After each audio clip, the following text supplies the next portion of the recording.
Hello hello hello. हाँ तो दोस्तों आज जो है कि मैं आप लोगों को बताने जा रहा हूँ कि एग्ज़ाम का तैयारी कैसे करते हैं। ठीक है, देखिए मैं अभी कुछ कुछ लिखा हूँ, है ना। मैं सोचा कि आप लोगों को मैं बताते चलूँ कि कैसे तैयारी होता है। ठीक है, अगर मास्टर डिग्री का आपको तैयारी करना है ना, तो एग्ज़ाम का तैयारी कैसे होता है मैथमेटिक्स में। देखिए वही चीज़ मैं बता रहा हूँ।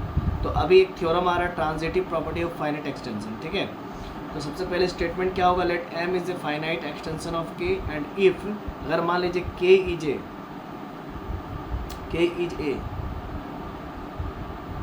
Finite extension of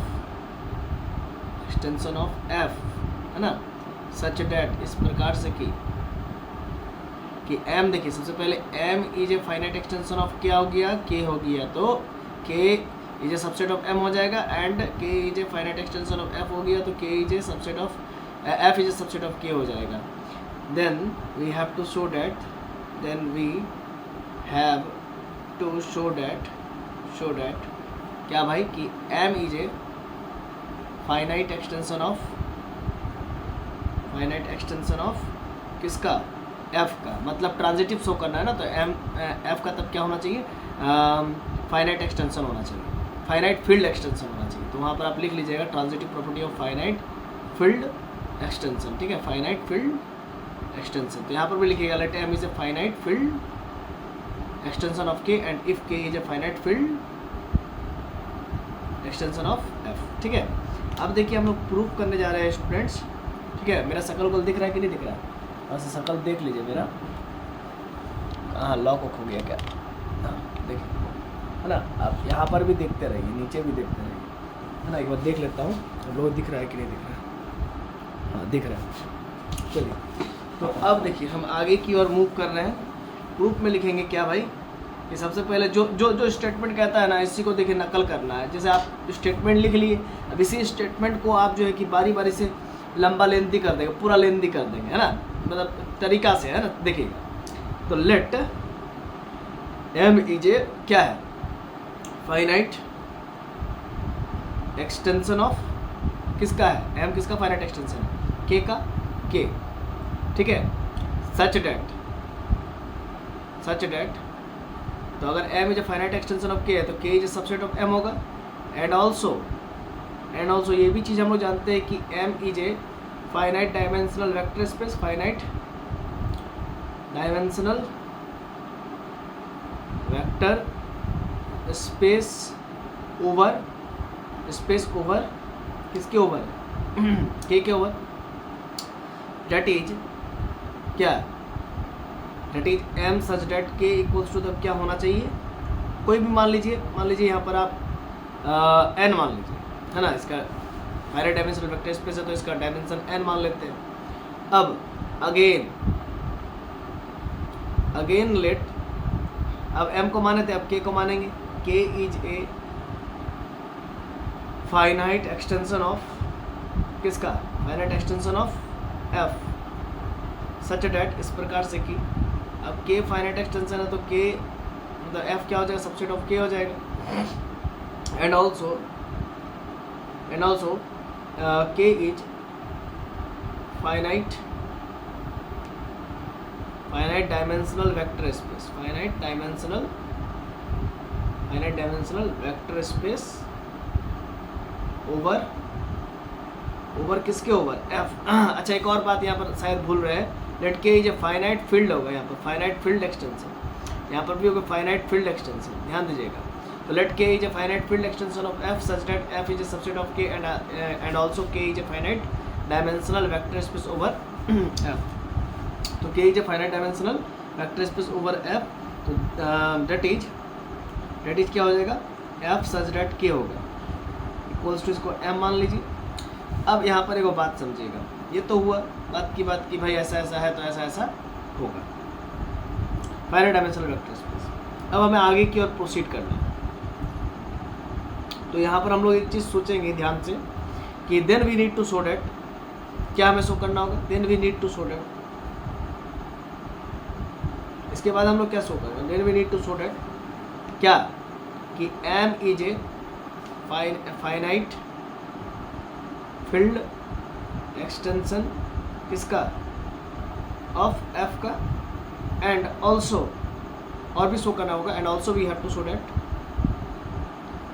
show that M is a finite field, finite dimensional, यहाँ पर लिखिए finite dimensional vector space over F, that is am such that F, है ना। वो हम लोग को क्या दिखाना होगा कि एम सच दैट के है इंटू के सच दैट एफ है, ये चीज़ दिखाना होगा, ठीक है, यही चीज़ दिखाना होगा। तो आइए आगे नेक्स्ट पेज पढ़ लिए है, नेक्स्ट पेज ऐसे ही कीजिएगा, है ना, ऐसा एडेंडम ले लीजिए और इसको फाड़ के प्रैक्टिस कीजिए, तभी होगा। जब तक कॉपी में चीसिएगा नहीं, कॉपी में गंदा नहीं कीजिएगा, कॉपी फटेगा नहीं, बुक फटेगा नहीं, तो काहे का पढ़ाई, सिंपल सी बात है, ठीक है। अब इसी चीज़ को प्रूव करना होगा, तो सबसे पहले हम लोग क्या लिखेंगे कि सिंस हम लोग जानते हैं, क्या जानते हैं भाई, कि M is a finite dimensional vector space over K है, ठीक है। एंड और एक चीज़ जानते हैं कि सिंस के is a finite dimensional vector space over क्या है भाई, ओवर के एफ हो गया ना, के जो finite dimensional vector space over F हो गया। सो इसीलिए लेट, अगर फाइनाइट डायमेंशनल वेक्टर स्पेस है भाई एम और के, तो इसी वजह से एक बी जरूर एग्जिस्ट करेगा, x1, x2, xn, मतलब ये बेसिस होगा, बी ए बेसिस ऑफ किसका, ये basis of vector space M over K का, समझे सर, क्योंकि एम ओवर के क्या है, फाइनाइट डायमेंशनल वेक्टर स्पेस है, तो उसका एक बेसिस तो जरूर होगा।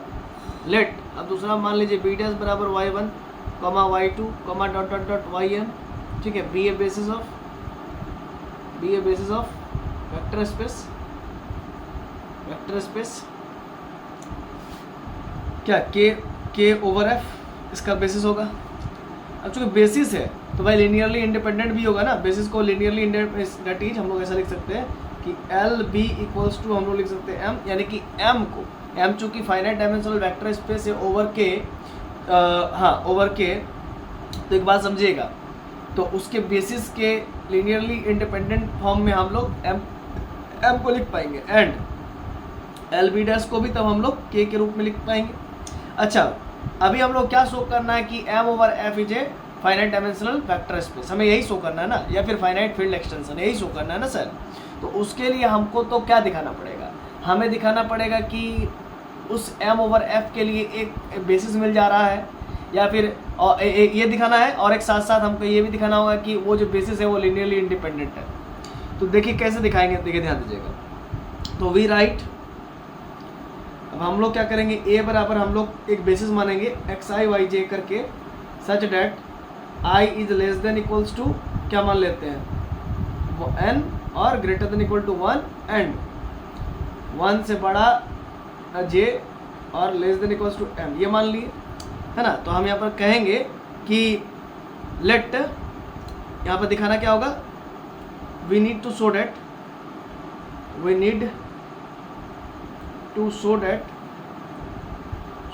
a is a basis of,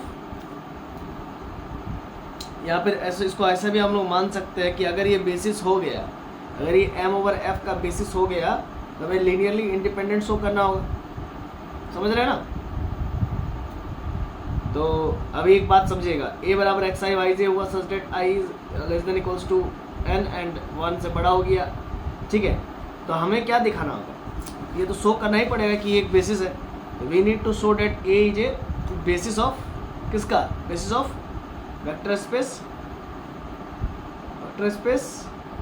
किसके, m ओवर f, इसको शो करना पड़ेगा। अब इसको शो करने के लिए फॉर दिस हमें दिखाना होगा कि इसका एक बेसिस एग्जिस्ट कर रहा है, और इसके इस बेसिस को एग्जिस्ट करने के लिए इसको लीनियरली इंडिपेंडेंट होना पड़ेगा और साथ ही साथ क्या होना पड़ेगा, पहली बात लीनियरली इंडिपेंडेंट होगा और एल ए बराबर क्या होना चाहिए, एम होना चाहिए। For this we need to show that for this we need to show that क्या, पहला भाई साहब ये होना चाहिए कि ए इज क्या होना चाहिए, ए इज लीनियरली